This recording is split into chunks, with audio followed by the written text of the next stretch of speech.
காஷ்மீரில் நடந்துள்ள கொடூரம் பெரும் அதிர்ச்சி அளிக்கிறது. இந்த பயங்கரவாதத்தை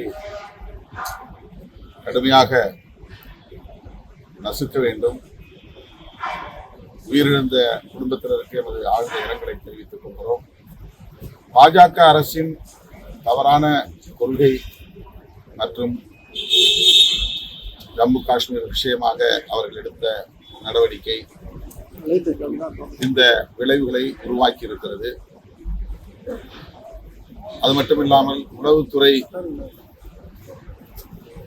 தோல்வியடைந்திருக்கிறது என்பதைத்தான் இந்த சம்பவம் உறுதிப்படுத்துகிறது.